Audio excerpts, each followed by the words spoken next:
Hey Zwifters, I'm Simon Schofield and this is the Zwifcast. Coming up on this episode, cloud gaming. Is this a possible future for Zwift? We're announcing today GeForce Now for PCs. Clydesdale racing, now big kilos and no barrier if you fancy racing. And after a rather ill-advised dive into a snowdrift resulted in a broken neck, one Zwifter is rehabbing on the trainer. And I'm delighted to say the other 2 points of the Zwifcast triangle are here with me as ever. Nathan Guerra, you dude? Hey Simon, how's it going? Pretty good with me, thank you. And over in Australia, all suntanned and lovely from the Tour Down Under, Shane Miller. Hey Shane. Good evening, how are we? Very well indeed, thank you. Now, we'll be getting all the griff from the Tour Down Under, and I mean all the griff, Shane. I want gossip. I hear you've got high-grade gossip. I want gossip from the Tour Down Under. But let's start with a bit of a mutiny this week when a piece on Zwift Insider written by the editor there, Eric Schlange, was pretty forthright in demanding, we want it now, world changing. He had an excellent case, actually. I mean, he put the arguments very cogently and listed them in order, and they were pretty good arguments. Nathan, why... Well, actually, we might get some hints in a minute as to why we haven't got it, but surely it's time. Yeah, I'm 100% with you there. I mean, we talked about it last time as well. There's a lot of people. It's fairly crowded.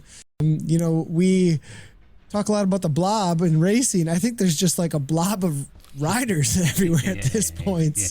But there's busy and then there's crowded. And now it's kind of crowded, particularly on Richmond days. Not that there are many of those. Yeah, for sure. There's always a wheel to be on, even if you don't want to be on a wheel. I think it's time. It's definitely time. We need to be able to split apart, do our own thing, or just sort of thin out the herd, I guess. Yeah, for sure. Yeah. Okay, well, I did, as we say these days, I did reach out to Zwift to find out if there's a kind of story behind this. And Jon Mayfield came back to me in some detail, actually, and I want to thank Jon for that, because it's really good to get an understanding of why these things don't happen perhaps as fast as we'd like them to happen sometimes. So let's spin this past you two, because I do think it's interesting that this amount of detail we get from Jon.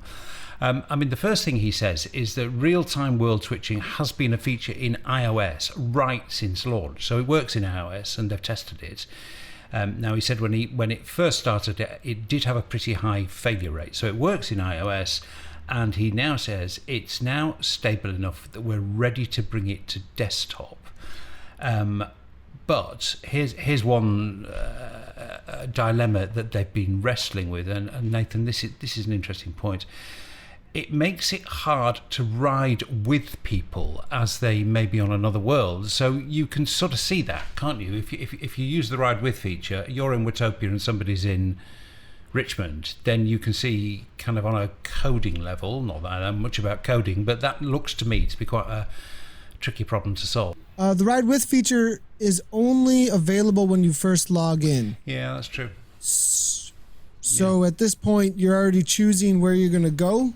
In other games, World of Warcraft, if I logged in and saw my friends, it would tell me like where or if they're in my guild, or in Zwift, it would be clubs. It'd tell me about where they're at, and then I could go and find them and chat with them and transport to them if I needed to. So I think the ride with would then be a part of the world selection. Shane, here's one.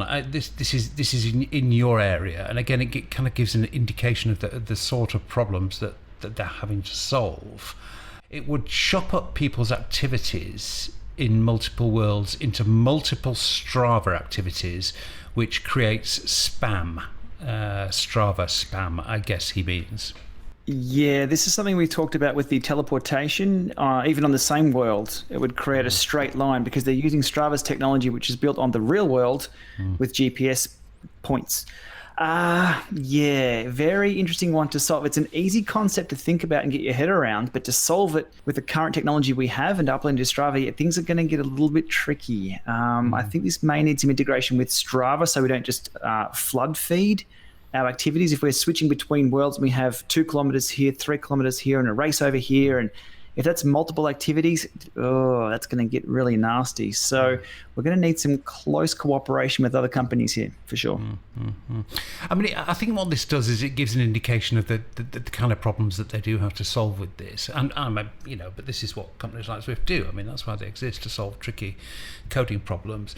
And the final point that Jon makes, which again I think is an interesting one, and I'll use his words here because they are interesting. Finally, we also needed to get to critical mass before we wanted this even to be an option. I think that's fairly well known. And I believe we now have critical mass. So that's a bit of... that's the top man, Shane, saying there are now enough people for world switching. Interesting to see what number or what threshold that was that they determined what critical mass was. But look, if they're going to introduce it, fantastic, bring it on. More options for gameplay and the experience for everyone, I'm all for it. Well, there we go. Bit of insights. I mean, what we didn't get there was a date, because Jon hardly ever gives date for anything at all that's about to launch. And I did ask him for one, and we didn't get one. But there's some insight there into the kind of problems that are going to be solved, and probably well on the way to being solved. And the idea that this is definitely going to happen, endorsed by Jon Mayfield. So it looks like it's going to happen.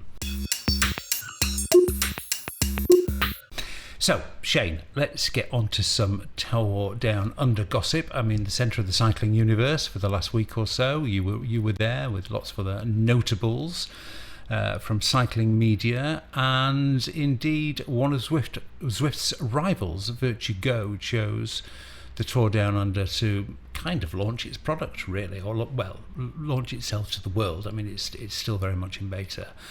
So, how did it go down? Look, I guess we got a lesson in commercialization. The Tore Down Under itself, the Tour Village, is where everyone goes and has their eyes on. It's where the athletes go and have their bikes serviced, and it's where the service course is all week. Virtua Go are right there, smack bang in the middle. And they're also on the television, and they're also getting the pros right. Orica Green Edge were there. They had some pro riders there, and they got a prime spot on television. Somebody, and I don't like to say this, but somebody even said to me, it's like Zwift weren't even there. They did not even have any presence at all.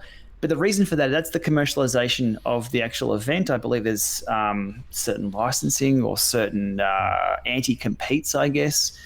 They have. Zwift were definitely there. And if you look up on YouTube, look on Zwift's social media sites, Zwift Oz, we had a duathlon, the world first duathlon on Zwift. That was massive. That was huge. I'll say it right now. The duathlon itself was bigger than the pro men race they had. Really? And hands down. Twice as big, nearly 3 times as many people watching, cheering. And when the pro men got on there, Ollie, the Dimension Data rider now, got on there and raced. I mean, he was a fantastic rider, like unbelievable to see him in person, rip out those numbers around Watopia. But the crowd was about half to a quarter as what it was for the duathlon. Entertainment-wise, I think the duathlon's got a massive, massive appeal. So it was a world first there. And there was one thing, and I mean, you shouldn't set too much store by one thing posted on Facebook, but there was one comment that I found kind of quite interesting from somebody who'd gone up to Virtue Go and got what she thought was short shrift. She felt she'd been kind of snapped at a bit, because she'd asked them presumably something they'd been asked 500,000 times during the course of the week, which was, how are you different from Zwift? But it just shows you, doesn't it? She put that on Facebook, and then suddenly it's all over the place that Virtue Go aren't very friendly, and that's clearly not true. I mean, I'm sure they were as friendly as they could possibly be, but tricky business, isn't it? Oh, absolutely. Look, they're always going to be compared. I think everybody in the market's probably 2 years behind Zwift, and Zwift have just got the giant sponge and soaked up everybody looking for that online experience with their new smart trainers and what Zwift has to offer. So any competitor will always be compared to Zwift. The day, I actually put a comment on that one as well, saying, well, look, the day was about 43 degrees. It was super hot. And they probably had about 50 million, as you said, 50 million people asking them about, why is this different? Is this Zwift? And they'd think it's Zwift. Because a lot of people, if they haven't seen Zwift, they probably wouldn't know the difference between the two. They may have even thought it was a Zwift rebranding. They would have expected to see Zwift there. Bit of confusion, I guess. It looks very similar. You've got an avatar riding on a virtual road on smart trainers. So everybody thinks, oh, it's Zwift. So it's the first thing they're going to say.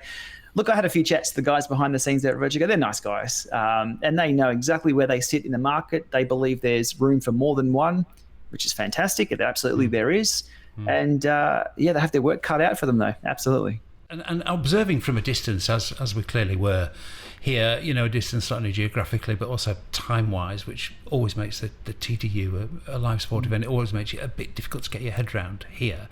But the one thing that did strike me, Shane, was that there was a real, what looked to be a real kind of clubby community feel around the Zwift camp in the Rafa pop-up. Yeah, for sure. There was hundreds of people there. For both nights, they had official events on, but also during the week they had KOM competitions and sprint competitions and things just running all the time. You get a free bottle or a sticker. There was always people milling around, hanging around. We saw the kicker climb there as well, going up and down. It was a good event. But yeah, I will mention, we had, I walked in to the men's, or the first night they held the men's race, and then the women's race, I think it was just the one lappers before the duathlon came in the next night. And who's up on stage having a chat? Matty Heyman. He dropped in after the race. He walked a few blocks around, and he's an avid Zwifter, but a top bloke as well. So he's dropped in after the race. It was a hot day. Like, these riders should be getting massages and eating and sleeping. No, he walked around the corner, a couple of blocks, said g'day to everyone on Zwift, said g'day to Wes, signed a few bottles for the kids, and left from there. But it was so good to see him in person as well. And it was good events. Yeah, it's great to see that, and it does remind you what an accessible sport cycling is compared to many other professional sports when you see things like that. Well, good to get that update from the CDU, and great to see the pro cycling season kick off in Australia. Always feels to be like we kind of turned the corner of winter a bit when we see the TDU starting. Okay, let's move on. Now, there was a super interesting piece of video posted on YouTube by the chap we were talking about right at the top of the show, Jon Mayfield, the Zwift creator, of course. Now, I'm going to play this in for audio consumers of the podcast. I shall describe it, and of course for video viewers, you're going to see it. So let's take a look at this really interesting piece of video. Jon has released the results of what he calls a weekend project. He's hooked up Zwift to a panel of LED lights in his ceiling at home using Wi-Fi. And what happens is that the ambience of Zwift is replicated in his pain cave by the lights. So as you pass through different lighting states in the game, then the ceiling panel copies them to your pain cave. In the volcano, everything goes red in the game and at home. Ride-ons flash up a bluey green in your cave. The workout countdown is unmistakable as flashing red lights in your Zwift room. If it's dark or raining or stormy in Zwift, that's how the lighting is for you at home. And as dawn breaks in Zwift, the same thing happens at home. It's seriously cool. Nathan, I'll come to you first on this. I mean, really, I looked at this and I thought, how kind of gimmicky and silly. And then I looked at it a couple of times, and actually it looks incredibly immersive, or another experience that adds to that whole idea of immersion. And really interestingly, actually, when Jon very, very, very first posted on Slow Twitch, it was, about Zwift, he actually had the precursor of Zwift hooked up to a fan, actually, and the fan increased or decreased speed depending on how fast you were going on the bike. And this is clearly a lot more sophisticated, but to me it shows that there's more to do, and there are more ways than you might have originally thought of to make Zwift and just virtual cycling in general a very immersive experience. I mean, what was your reaction to seeing all that lighting stuff? I think immersion is along the same lines as more road at this point, and I would like to see more game theory added to the game. So I was kind of like, oh, cool, that's a nice side project. Yeah. And not gimmick down the aims of roadmap. gimmick Yeah, view. a little bit. Yeah. Shane, did you see that video and say, I must have that? I did, but that's the kind of shallow, gimmick obsessed person that I really am. But actually, before I ask you to comment, I mean, I must kind of, get this over to Zwifters. This was absolutely a side project by Jon. I mean, this was something he did at the weekend. It was just a bit of fun. I mean, when I was talking to him about it, he said he just wanted to pimp up his pain cave. So, I mean, to some extent, we've got to look at this in almost unrelated to the game. But when you saw that, did you want? Yeah, for sure. It looked awesome. Just for a little bit more immersion, just to take you away from looking at the wall. I mean, that's what Zwift does. It takes you away from looking at the blank wall or something that you can't interact with. If something's interacting more back with you, with the light, those lightning strikes and the flashing light looks really, really cool. I think it'll be something that you really want to have, and it would be so cool for the first 5 or 6 minutes, maybe, and then it'll just become the norm. But then you couldn't live without it. Yeah. So I'm all for it, absolutely. I like to see this. This is sort of really Jon going back to grassroots, because this is where Zwift came from. Jon's home project, who put it up on Slow. He put it up on Slow Twitch. Now it's a big commercial entity. This is going back to, I guess, a bit of grassroots, and I think this is why he posted up. It's sort of like, hey, I'm still the guy who tinkers around and invents cool things as well. It's not all just about the big business side of things. So it was good to see it. I'm glad Jon posted that up, and look, it generated a bit of excitement. We're talking about it now. And I've got some lighting here I need to put in for sure. Yeah, let's do it. Nathan, it was interesting to hear Shane speculate there on why Jon might have posted it. I mean, Jon's he's kind of not a big poster actually at all. He's got a social media profile, but it's usually pretty low. What do you think the motives behind posting it were? Just that it was a nice little project and he wanted to show it off a bit, or was it in the week that Vertigo was kind of launching itself? Hey guys, look how far ahead we are. I think Shane might have hit nail on the head a little bit there. That like, look, I'm up to some cool things. Here's some of the things I would like to do. Every time I talk to Jon, he's always, I'm like, here, what about this idea and this idea? And he's like, yeah, that. I want to do all that. And he's very much like, man, this sounds all so great. Down the road, we've got A, B, C, and D on the burners and boiling over right now. So yeah, it's really encouraging to see though. Okay, well, let's stay techie for a bit. I hope non-techie viewers and listeners will forgive us, but, in the end, Zwift is a techie thing.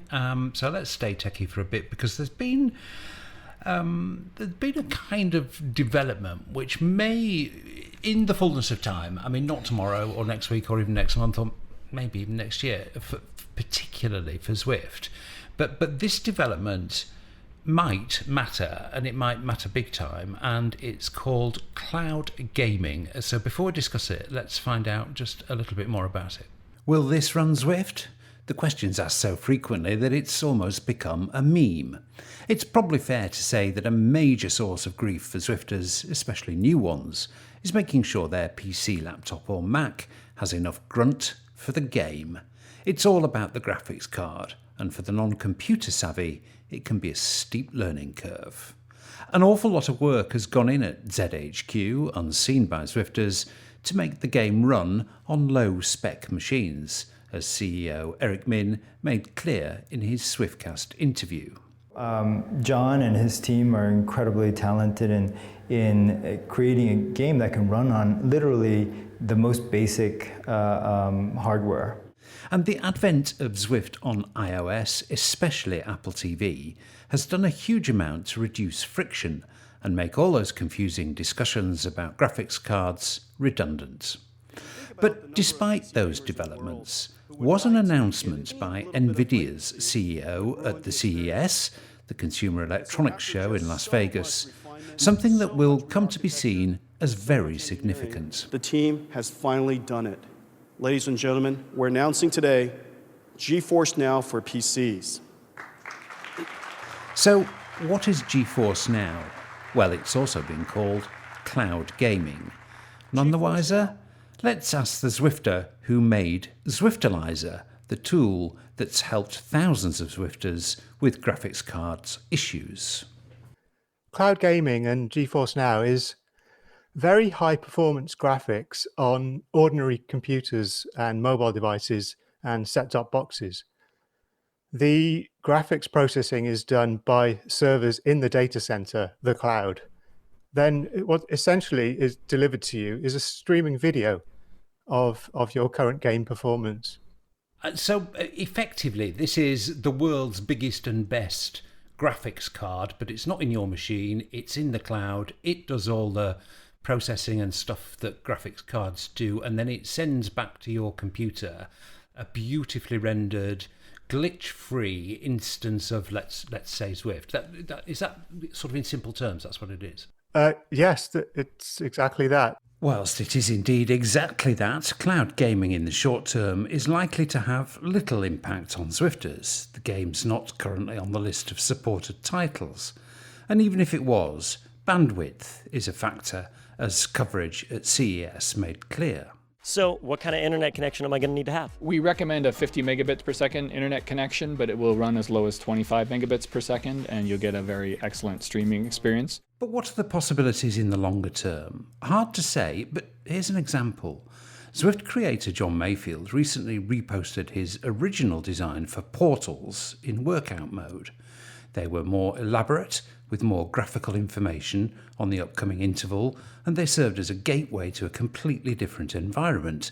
Let's call it workout world, as opposed to what we've got now, which is ordinary Zwift, with a slightly weird blurry effect at the end of an interval. The reason this design was never implemented was revealed by Jon. It would have required too much graphics grunt for the low-end machines that Zwift's programmers must have in mind the whole time. I would say, and I'm going to stick my neck out, that it is definitely the future of gaming. I don't own any CDs anymore, or DVDs, or media. People don't want to own and maintain not just their media library collection, but their hardware either. The type of GPU you're talking about is in the $1,000 range. And within 18 months, if you are really into gaming, you'd want to replace that. And it's kind of obsolete within 18 months. Now, if you turn it to the subscription renting model, you get the latest one all the time. The S word. Cloud gaming is subscription-based. You effectively rent your graphics card from NVidia in the cloud. And it'll be available for $25 for 20 hours of play. It's basically a GeForce gaming PC on demand. It is intriguing, but it is costly and it requires a big internet connection. Will Zwifters care enough? It's back to the old debate. Is Zwift a game or a training tool? Mr. Zwiftalser thinks we care less about graphics and more about community. The priority is the community feel and the interaction around the game. When I'm engaged in a group ride or race, I've said this before, I'm not actually that bothered about the graphics. Obviously, it needs to be of a certain quality to feel like you're engaged and immersed. You know, the high quality reflections and trees and things, you don't really notice those when you're working hard. So in a fitness area, you could say the graphics, high-end gaming, like these AAA titles are sometimes referred to. It's a different use case, people would say, in the computing world. It's a different audience, a reason to have graphics. And Nathan, you could sort of see how this might matter to Zwift, but what's your view? It'll matter to the individuals who are looking for that more immersive experience. And if somebody is currently Zwifting at 5 frames per second and they can't hold the wheel or they can't interact with other individuals because it's 5 frames per second, they might really like this, and they could maybe Zwift in 1080, HD. And that would really enhance their experience. So I think it matters for those individuals. It matters for the streamers as well. There are some new offloading programs now for streaming too that are specifically for those with lower end PCs that want to stream that can't do so. It offloads all that processing there as well. Streamlabs just came out with one actually as well. So this is a trend right now. Shane, of course, one, and I know you're sensitive about this particular issue because of your geographical location, but I mean, one big kind of massive fly in this bright, shiny, techie future ointment is bandwidth. Yeah, for sure. Speed's one thing. Latency is another as well, because if you're mouse clicking now in the demo we saw there, they were talking about the latency not being too bad. Again, it depends on the congestion on your internet connection. Here in Australia, we know all about bad internet connections. Also, metered connections as well. If you're on a mobile phone that has a certain 12 gig a month I have on my mobile phone, if I blow over that, I'm charged, whatever per gig, $10 a gig, I think it is. It's quite expensive. So if people are on metered connections and they're using up to 50 megabits a second, that's quite a large amount. But look, I'm excited with the technology. It's again, things coming full circle. We used to have mainframes and thin client PCs, and then it went back to the desktop. Now it's going back to the cloud again. Anyway, but bandwidth-wise, absolute showstopper here in Australia. Yeah. No, I mean, it's super early days on this. But, I mean, if you looked at the pitch, the NVidia guys' pitch, Nathan, I mean, his big thing was there are, I think he said, 2 billion people in the world who want to play games, or we think there are 2 billion people in the world who want to play games, but only 1 billion computers capable of doing so. Now, if you go back to looking at this as maybe not, enhancing the experience, but actually just simply providing access to Zwift, could it be a big factor in if you look at it through that prism? You have this ability, I think, that NVIDIA and these people who are moving to the cloud are thinking, well, everyone's going to get high-speed connections sooner than later. Let's invest here with this kind of tech. I think that's kind of where they're heading there, and they're going to know that a larger part of those markets are going to be the billion that you're talking about that aren't going to be buying hardware up front and be more interested in the $20 a month. We need to keep tabs on that, and you can guarantee this is the right place to do so, viewers and listeners. You'll hear it first on the Zwifcast. Okay. One question I have is, go on, Shane. Will this solve the Android problem? Will this solve the Android problem? Because they're talking about different hardware and different support. If it's just an interface to the back end, this could be it. This could be the technology the Android people want for their Zwifting experience. Let's see. I think the question there, Shane, would be which Android problem? Which of of the 950 million Android devices and versions of Android do you want to? Anyway, let's not go there. I don't want to upset Android owners. I really don't. It's a fantastic system. Hang on one second. I've got to tweet that out. Zwiftcast supports Android and the other account on the other iPhone. Please, no, it's all good. It'll be very. Where is Shane tweeting to? Shane is ZNN revealed. Shane is ZNN revealed on the Zwiftcast right now. Hey. Anyway, don't even know what you're talking about. Never seen it before in my life, Governor. Been riding outside. Okay, well, could I just conclude this discussion by saying, Shane, please never ever say the sentence "Simon support an Android" or the sentence that includes the words "Simon support an Android" ever again on the Zwiftcast, if you don't mind. Okay, let's move on. Let's move on to something a little more human than cold hard technology. So Derek Bowen, nice guy. Actually, strangely enough, I kind of know Derek. He's one of those Zwifters whose name I just kept seeing. He and I used to enter the same races together, and he always used to kind of beat me in the sprint. So when I saw his name pop up on Facebook, I was obviously kind of intrigued, and I was even more intrigued to see that he was riding his bike with a broken neck. So I had to find out a bit more about that, and that's what I did, and here it is. It probably seemed a good idea at the time, and it could have happened to any of us, but when Zwifter Derek Bowen dived head first into a snowdrift, the results were not great. Basically, I have a fracture of my C7 vertebrae. A chunk came off the vertebrae, and it's actually up against a nerve, so it's causing problems in my right arm. I've had extreme pain, which seems to be calmed down from the drugs I'm on. My index and thumb finger, they're numb, and basically I'll have muscle spasms and just very uncomfortable feeling from my neck basically down to my fingertips.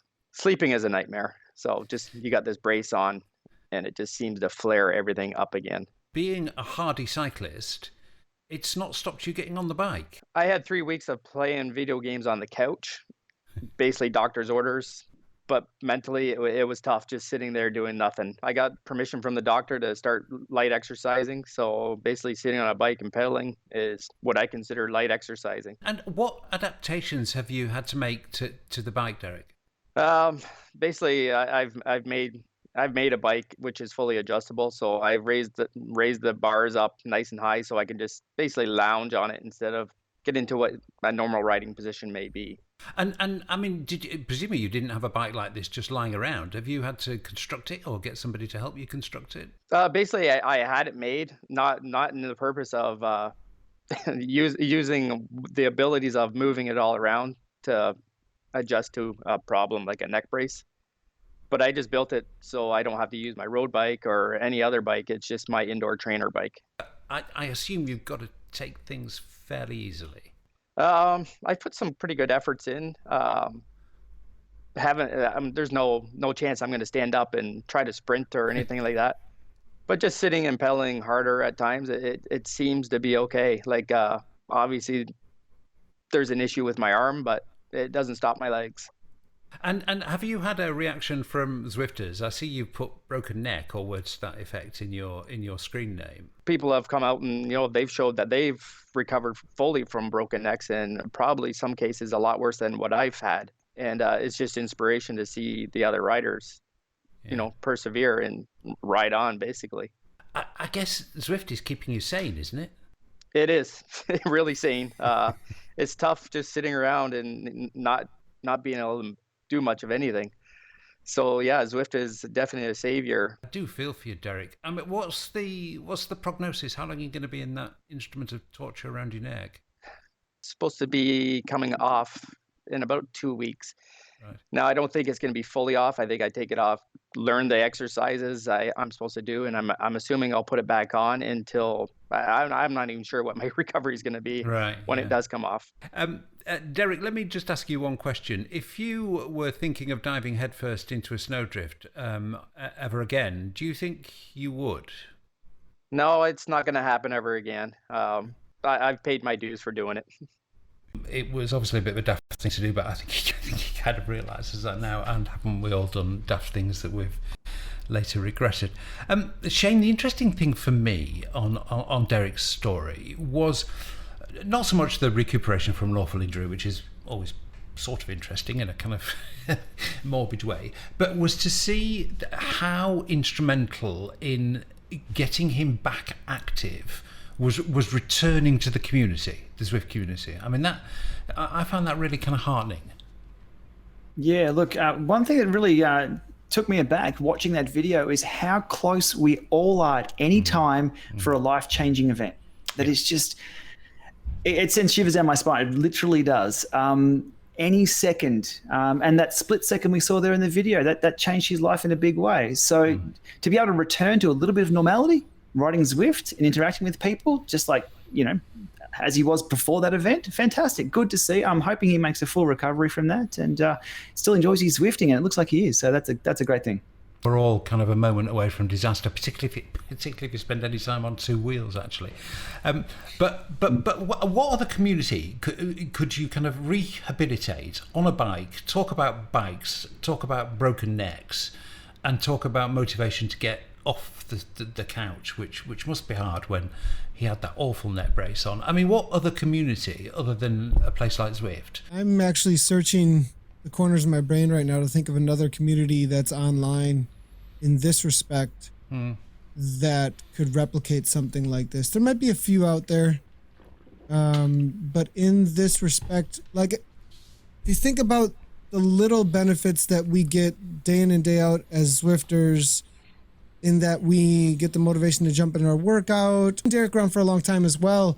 And I think there's a whole nother level of depth of connection with the reality of physical activity from your home with all these other people in an online environment that are pulling you in to do this with them in that live format that really can impact his life in a much deeper way than, the first or second or whatever you want to call it, these levels of commitment to the community of Zwift. And I think his connection to the community at this point is really, really life-changing in that respect. I mean, plus the level of expertise that's available in the Zwift community, that's what got me. I mean, you can go tap away on the keyboard and find 12 people who've broken their necks and got back cycling again. And I mean, I still find that just absolutely incredible, actually. Good luck to Derek, great guy.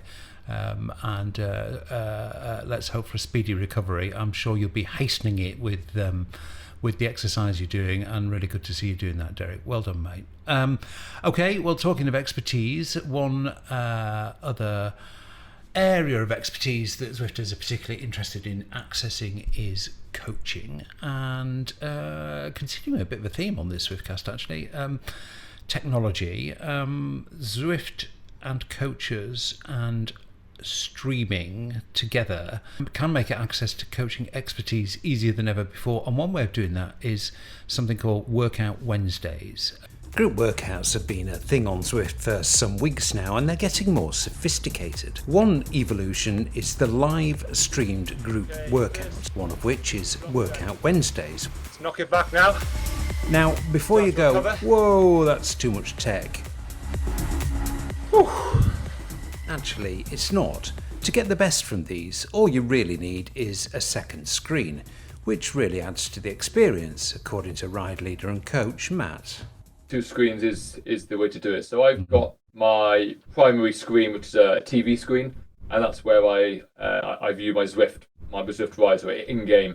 Next to it, then I've got a laptop that I'm logged in. So for me, the use of that is I can view all the questions that are coming up and that the viewers are posting. So I'm answering questions in real time. So what qualifies Matt to answer Zwifters' questions? Well, he's one half of a large coaching company, Rowan King, hence the in-game kits. The other half is his real other half, Danny King, now Ro. Wife, business partner, and not a bad cyclist, actually, just an Olympian. Just an Olympian and world champion, that's all. She grew up as Danny King and had most of her cycling success as a king. So again, I met Danny 9 years ago now. We got married last year. And yeah, she's very much part of the company and plays an active role in sharing her views on training advice and tips. Matt's pro career was successful, though shorter lived than Danny's. I guess the highlight of my career was becoming European champion as a first year junior. But then I had glandular fever as an 18-year-old, so the kissing disease, as many 18-year-olds do, and that kind of put a stop to my career, really. But again, I've never left the sport since. So again, I've been around cycling for literally 20 years now. Well, I mean, there's obviously a massive wellspring of coaching expertise there. And I guess the good news, really, is that Zwifters can access at least some of this for free on Workout Wednesdays. The only thing I can really suggest in all seriousness to genuinely improve your cycling is core stability work. So I did Workout Wednesday the other day, so I kind of know what it is, but quite a lot of Zwifters probably won't. So talk us through it. What is Workout Wednesday, Matt? If people join it, what do they do? What do they see, and what they're going to get out of it? And Workout Wednesday, last week we had just shy of 200. So there's a very, very small proportion of Zwifters that are tapping into Workout Wednesday and what we're doing. It's a fantastic resource for anyone. So Workout Wednesday, I lead a Workout Wednesday 7:45 GMT, and Coach Greg Henderson also leads one, and I lead a session in workout mode. So workout mode essentially gets rid of the problem where you have a lot of different riders, different abilities. You've got that kind of stretch effect. So it gets rid of that for starters. We all ride together in one big peloton. We all get our work done. And each week, I create a session that we all complete. So at the moment, my focus for these sessions is on developing aerobic base and strength. So they're two of the key attributes that cyclists in the off season now would focus on. I do it live on webcam. If you've got access to Facebook while you're Zwifting, so Zwift Community Live's Facebook page, you can log in there, and view me going through the pain and trying to narrate in and around completing the efforts. I mean, I think the thing that people will find impressive, Matt, is that, you're putting down the watts and talking at the same time. I mean, you see this with very trained riders and pro riders all the time, but it kind of never ceases to amaze me. I mean, is that tough for you? Big time. So 2 minutes left, guys. Just suck it up, absorb that effort. In this minute now, which is just as important as the first minute and the last minute.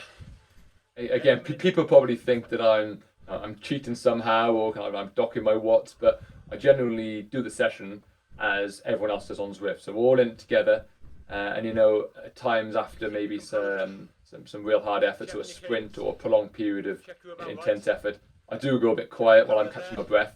But yeah, I do my best to continue talking to keep Workout Wednesdays engaging for those who are viewing the live stream. Would it be possible? Have you got the space there, and have you got the technology for you and Danny to lead a session together? Could that ever happen?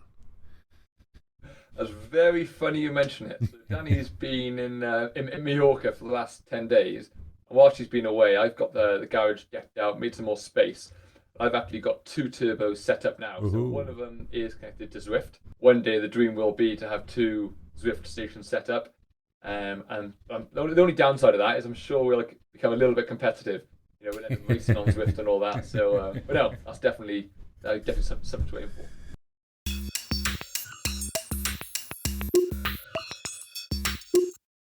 Shane, I mean, you're a very experienced cyclist, and you've got expertise to loads and loads of coaching.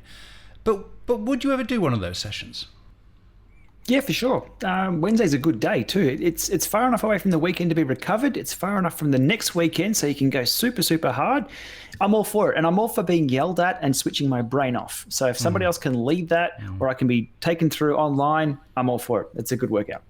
Yeah. Nathan, I mean, I know you've been super instrumental in getting these going. You were kind of piloting this whole idea months and months ago. I mean, you've been at the centre of setting these things up. This combination of coaching or tutored workouts and streaming, which sounds complicated, but if you just watch that video, it's not. I mean, all you need is a second screen. Are you surprised at the relatively few numbers who are doing it? Now, I say this on a sample size of 1. I mean, the one I did, there were like 200 riders on it. Do you think that's a good number? Or would you have expected more? Or do you think this is something that's just going to grow and grow? I think there's a lot of room to grow. I think there's a lot going on Zwift right now. And I think that because of that, I mean, we talked about this, I think, a few weeks ago. It's very event-oriented right now. There's a lot of events going on.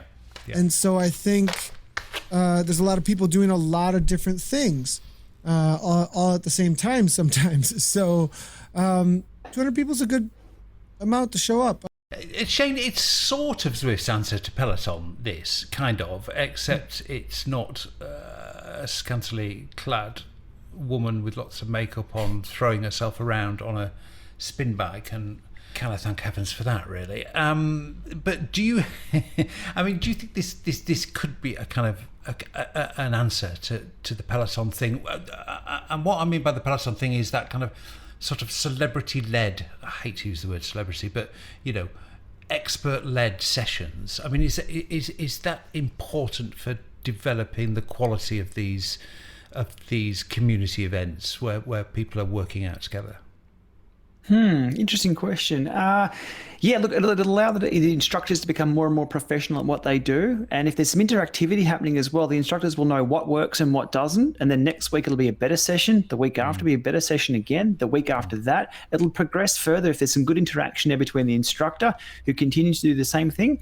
We've seen that with the Hump Day ride with Tim Searle leading that. Tim's got a really, really good formula that he's developed to control everybody with lieutenants and things like that. So yeah, bring it on. This is awesome. It's really good to see. I'd love to see it integrated into Zwift so people can do it on one screen and have it all simply accessible and just there as part of the experience. But as a progression, this is looking good. Yeah. That integration surely must be coming because even though actually you say it's quite simple and you only need a second screen, and it is, but sort of why should you need a second screen? I guess, in the fullness of time, I would think you won't need one. Okay, well, let's move on. One of the good things, of course, about group workouts with this rubber band effect is that you don't get people flying off the front of rides. Now, I mean, I know we've discussed this several times before, but I think with all the new Zwifters on board, hopefully a few new listeners and viewers to the Zwiftcast, and the way that this thing has now kind of settled down, I think it's actually possibly worth returning to this, just to get the views of you two. So let me kind of state my position, and what we're discussing here is flyers. These are people who fly off the front of group rides. Now, confession time. I have done this. I have gone off the front of group rides. Not very often, to be fair, and I have kind of felt a bit guilty about it when I've done it. And the circumstances under which I've done it is where a kind of group forms very, very, very early, like in the first 30 seconds or 40 seconds, and we're gone. We're up the road. There's 6 or 8 of us. We want to work together. Okay, maybe we shouldn't have joined that group ride, but we'll get into that in the discussion. And I've justified it to myself by saying we're up the road, they can't see us, we're not affecting that ride. Really sorry, Mr. Group Rider, but this is just the way it's worked out for me today, and we're not disrupting your group ride. Now, actually, I kind of sort of felt that was sort of okay, but there was a residual part of me that was feeling actually maybe it's not okay, that. And this popped up on Facebook in a small group, and a very respected ride leader came in and explained why, in really, really well-argued terms, why this was not a good thing to do. Christian Wiedemann, I mean, a long time Zwifter, ride leader, race organizer. I mean, he's done like so much stuff. I mean, if you're going to listen to anybody, you should listen to Christian. Anyway, he made what I thought was a really well-argued point, so I asked him to do it in audio and video. And here is Christian with his points about group rides. People often ask what the harm is in going off the front of a Zwift group ride when others seem perfectly happy to join. The problem is that having a group off the front seems to legitimize pushing the pace for some people. There always seem to be hotheads in the pack that ride faster with a group off the front, and the irony is that those who did go off the front probably would have been just as happy at the advertised pace. Ride leaders make a commitment to show up every week and lead a ride at the advertised pace, even when we might not feel enthusiastic about it. It's frustrating when someone takes advantage of our dedication and recruits their own group from our rides. If you do want to ride faster than the main group, why not volunteer to lead a faster subgroup? Of course, that would require the commitment to show up regularly. Alternatively, just gather your ad hoc group in the free ride mode. Hopefully, Zwift will add an ad hoc group feature in the future, but for now, please don't use organized group rides to start your own. Really interesting stuff from Christian there. Shane, let me front you up. Have you done it? Have you ever gone off the front of a group ride? Only accidentally if there's been a split in the bunch that we didn't know about with the 200 riders, because the hump day ride can get very, very big. 200 riders up and 200 riders back. You don't really see everyone. I've only ever been involved in a split like that. I feel really bad even when that happens, and I'll drop back. And Christian makes some very, very good points there for sure. So no, I try and steer clear of that. If I was to, hypothetically, I would quit the actual event and then just take off. If I wanted a harder ride, or I've entered a group that wasn't fast enough for the workout that I was doing or the ride that I was doing at the time, I'd quit the event and still get that hard workout done by myself. Mm-hmm. Nathan, confession time ever? Forgive me, Father, for I have sinned. It has been 3 weeks since I last flew off the front of a group ride. Yes or no? I don't think so. Oh God, I'm feeling really surprised bad now.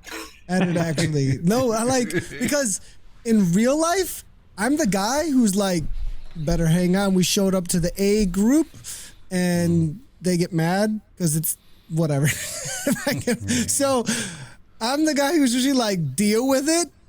Like, we're going fast, okay? But the expectations of those rides were going fast. So I usually show up, I think, to those rides anyways. But I would add even one more point to Christian. They're all really great points, though. Not that even it needs anything to add, but that in the bigger picture, you're setting a precedent for that ride. So like somebody showed up, and if it's okay, then they keep showing up and keep doing that. And there's a, you know, you got to admit it. When you go off the front, there's a reason why I showed up to the A group where I was like, deal with it, because I feel like a badass off the front. And so like, you know, there's a little bit of, I think, holding back that precedent, making sure people aren't shining their egos a little bit there. Well, thanks, boys. You've succeeded in making me feel, you know, about that big, actually. Although, I mean, you know, I mean, I did confess, excuse me, it really hasn't happened very often. And you know, like 2 or 3 times, maybe 3 or 4. And, you know, I've definitely stopped doing it now.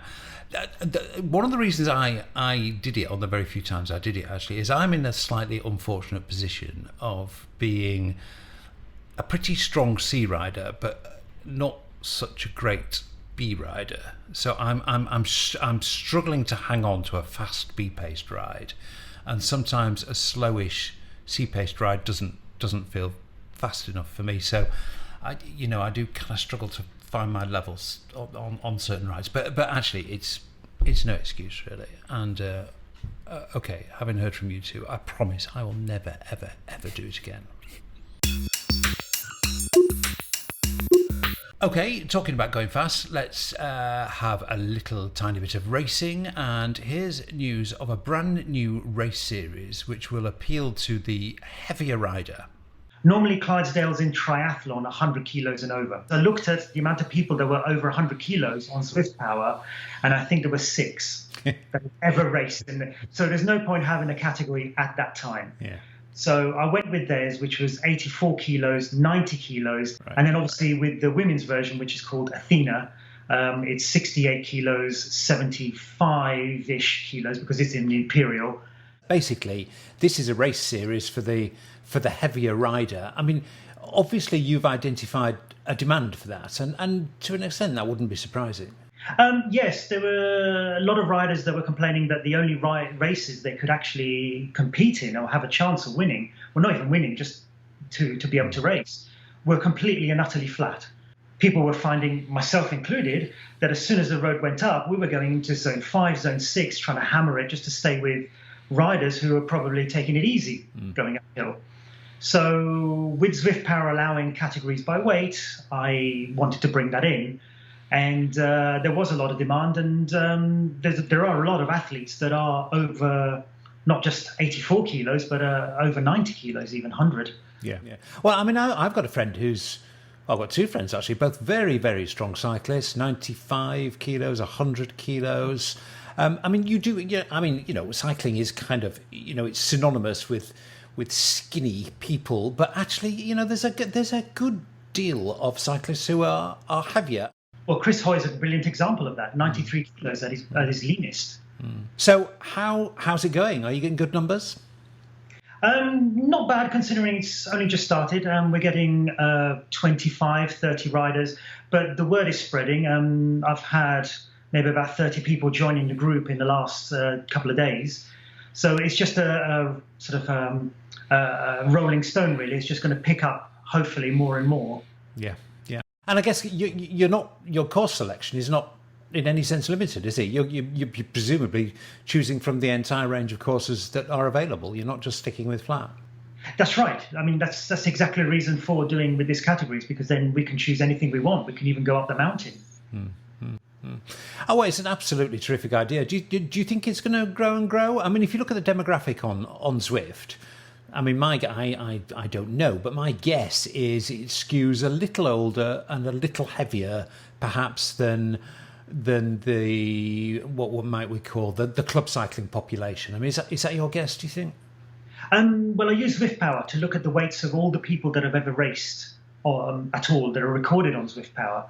There weren't many 100 kilos and above, but there were, I would say, about 30 or 40 pages with about 50 riders on each page that were over 84 kilos. Yeah. So it's a sizable chunk of the Zwift population, not to mention, of course, the ones that have never raced, because they are heavyweights and they just think, what's the point? Yeah. Well, I mean, I think it's a cracking idea. We've got age-related racing on Zwift now with Chris O'Hearn's Master Series, which I think you lend a hand in too.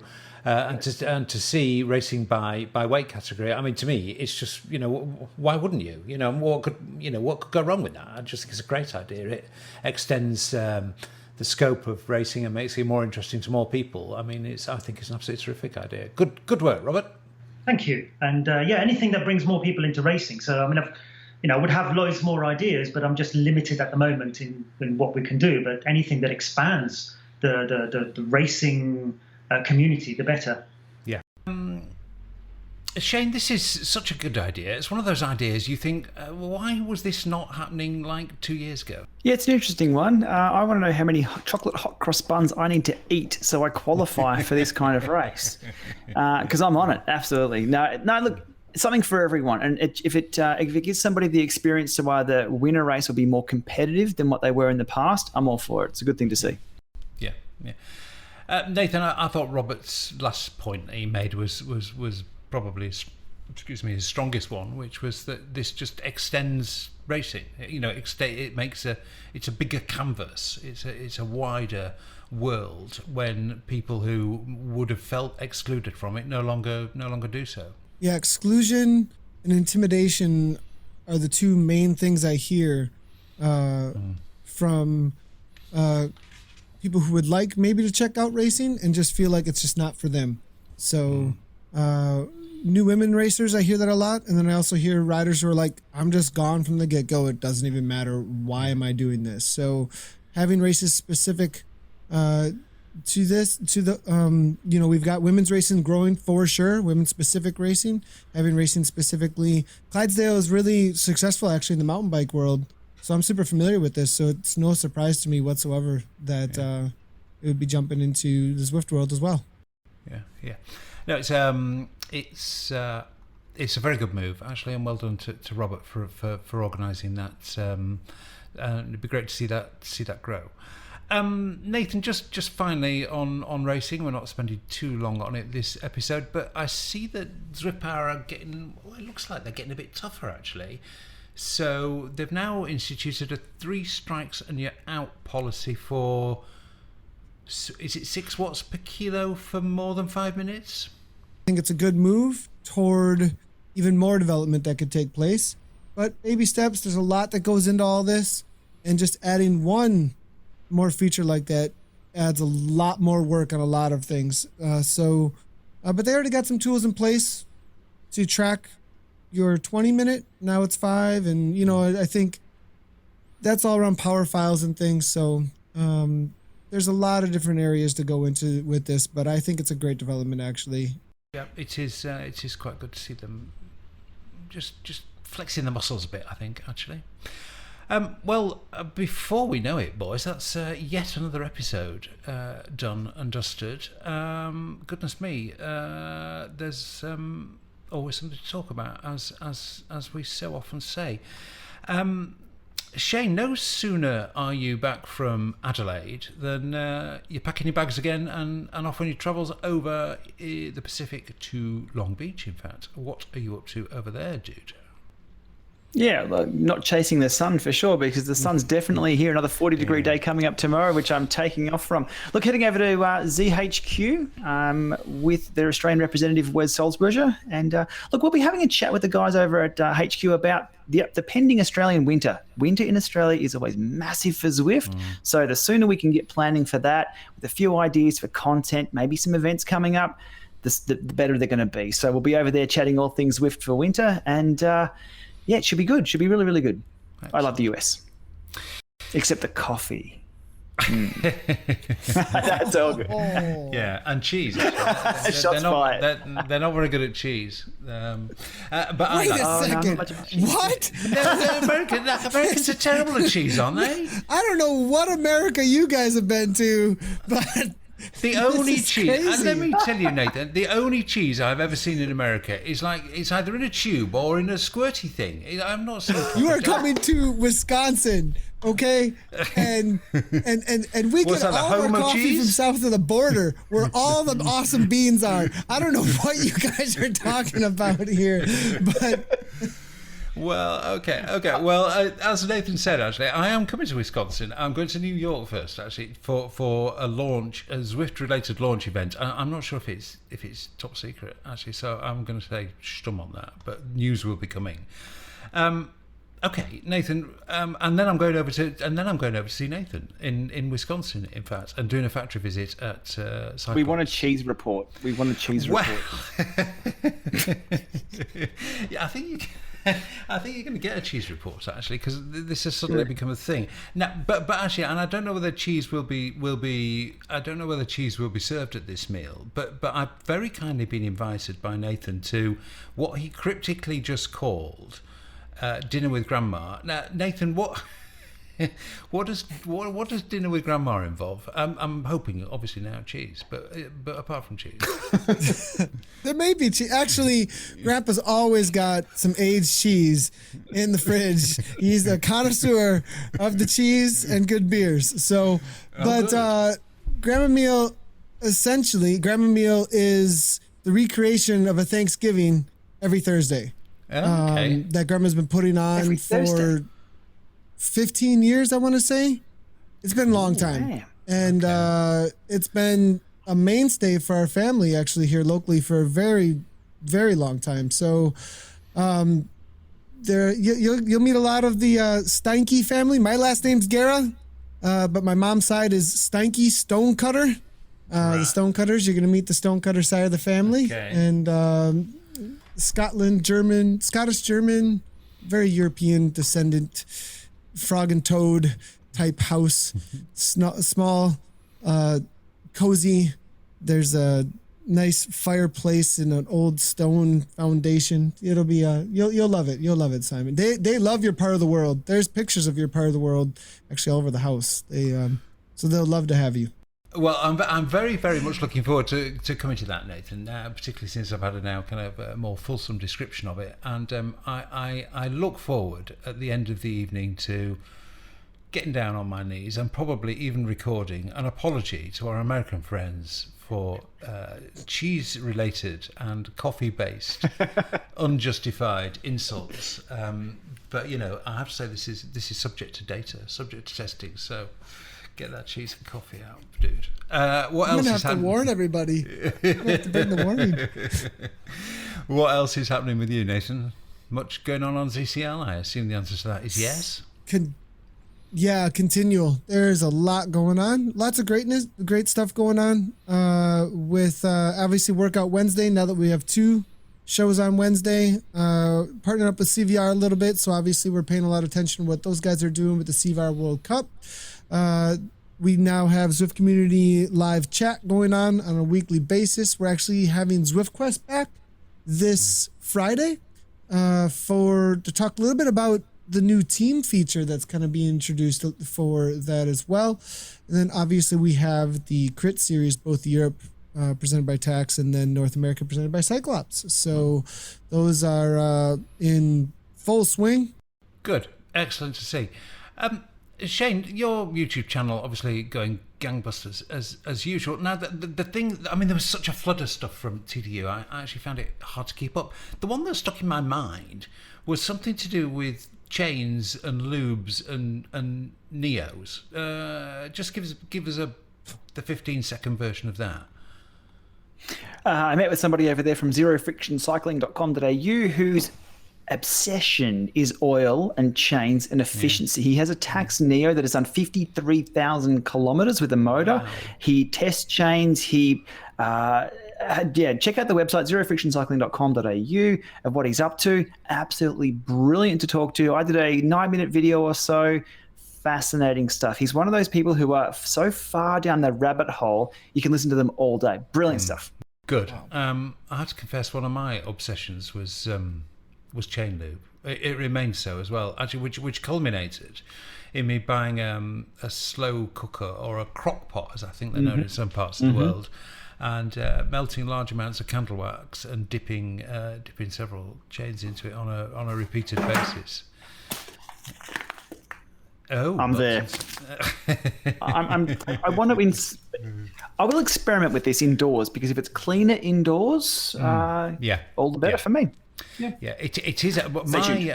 My results, Shane, actually were. I mean, it is good. I mean, you can feel the difference.